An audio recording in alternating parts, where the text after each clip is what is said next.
रूस में। अब बताइए, बेशर्मी की हद होती है कि रूस युद्ध के मुहाने पे खड़ा है और ये जाके 10,000 करोड़ रुपया कर्जा मांग रहा था कि हमारे यहाँ पाइपलाइन बिछाना है, बिछा दीजिए। रूस भगा दिया इसको। जैसे ये कहा कि हमको 10,000 करोड़ रुपया मदद चाहिए, उसी समय रूस ने यूक्रेन पे हमला कर दिया। अब बताइए, कोई गधा भी विद्या, मतलब इतना बड़ा ये प्रधानमंत्री होके गलती किया जितना हमारा कोई विद्यार्थी गलती नहीं करेगा। रूस, देखिए, इसका सबसे ज्यादा जो व्यापार होता है पाकिस्तान का, वो यूरोपीय यूनियन से होता है या अमेरिका से होता है, इन देशों से होता है। इसे आर्थिक मदद में आईएमएफ देती है, वर्ल्ड बैंक देती है, जापान देता है, जो सब अमेरिका के फेवर में है।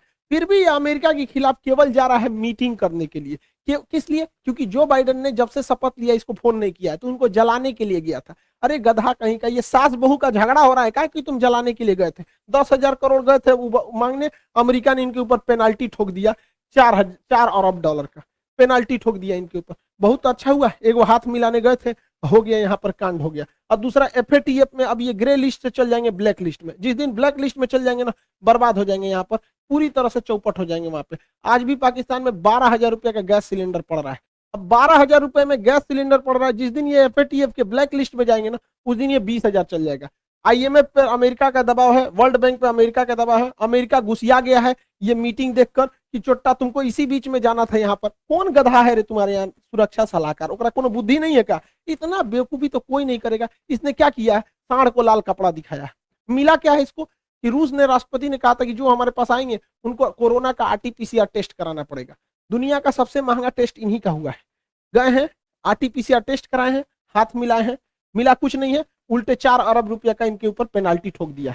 यानी आरटीपीसीआर का रेट इनका 4 अरब डॉलर बन गया। अरे यार, तुम्हारे देश की जनता सुन रहे, तुम्हारे यहाँ कोई बढ़िया बताने बताने वाला नहीं है क्या? टीचर उचर नहीं है तुम्हारे यहाँ? तो इसको 2-4 हाथ देने लायक है। तो बिगड़ गया है मेरा।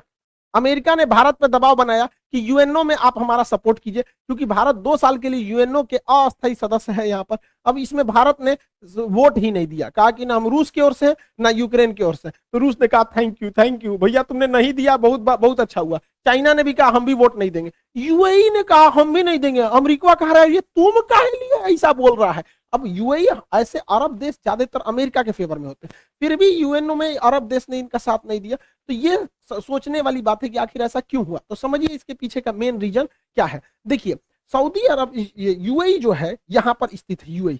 यूएई के नीचे यमन है, यमन में हैती विद्रोही है सब, और इन विद्रोहियों को ईरान का साथ प्राप्त है।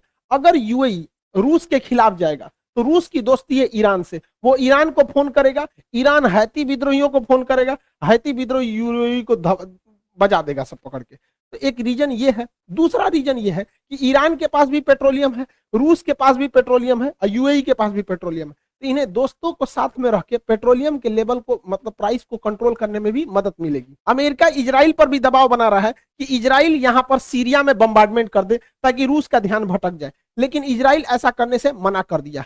क्यों? क्योंकि सीरिया में S-400 मिसाइल सिस्टम तैनात है, और यहां से अगर इजराइल को आगे बढ़ना होता है तो रूस से परमिशन लेना होता है। और अगर रूस से दुश्मनी लेगा इजराइल अमेरिका के चक्कर में आके, तो रूस इनका भी उपाय कर देगा। सीरिया के बगल में है लेबनान, लेबनान में हिजबुल्लाह नामक आतंकवादी संगठन है। अब इजराइल की दुश्मनी है ईरान से, रूस कहेगा ईरान को कि तुम अपना सारा आतंकवादियों का हथियार सीरिया में भेजो। अब सीरिया से वो जाएगा लेबनान में, और लेबनान में उस हथियार को लेगा हिजबुल्लाह, और वो मारेगा इजराइल को। तो इजराइल ने कहा कि देख भैया, रूस जो है ना सबका उपाय रखा है। इस मिडिल ईस्ट में कोई चूचाई करता है ना, तो रूस सीधे किसको करता है? ईरान को करता है, और ईरान सबको कंट्रोल करके रखता है। हालांकि यूक्रेन के जो प्रेसिडेंट है ज़ेलेंस्की, वो भी ज्यूज यानी यहूदी हैं, और इजराइल भी यहूदी है। अब ये उसका मदद नहीं करा, क्योंकि भैया देश सर्वोपरि होता है, अपने देश को काहे लिए हम रिस्क में डालेंगे? हर देश में यहाँ पे। अब ये यूक्रेन का बड़बोलापन था जो EU तक तो सीमित था, लेकिन नाटो में गए, अब लड़िए यहाँ पर। अब यूक्रेन को तो छोड़ेगा नहीं रूस, जो फाइनल है। अब वहाँ के लोगों को सफर करना पड़ता है, वहाँ के लोग काफी बहादुरी से लड़ रहे हैं। हम उनके लोगों की भावना, इज्जत करते हैं उनकी भावनाओं का, उनके सैनिकों को सैल्यूट करते हैं जो इतनी बहादुरी से लड़े वहां पर। आखिरी सांस तक उनके सैनिक लड़े। वहां पे जो आम नागरिक है वो भी अपने देश के लिए लड़ रहा है। ये, और जो बेचारे बूढ़े हैं, बच्चे हैं, वो मेट्रो में या कहीं शेल्टर होम में जाके रह रहे हैं। लेकिन देश के नागरिकों को भी सोचना चाहिए। किसी देश को इतना टॉर्चर मत करो। रूस को अपनी सुरक्षा चिंताओं को ध्यान में रखना पड़ेगा। हमको बड़ा कड़ा शब्द में बोलना पड़ता है, लेकिन ये बात जरूर है कि अगर यूक्रेन आज आंसू नहीं बहाएगा तो कल यूक्रेन की वजह से रूस को खून के आंसू बहाने पड़ेंगे, क्योंकि नाटो धीरे धीरे पैर पसार रहा है। 15 देशों को तोड़ दिया नाटो ने, और उसके बाद उन 15 देशों में से सारे देश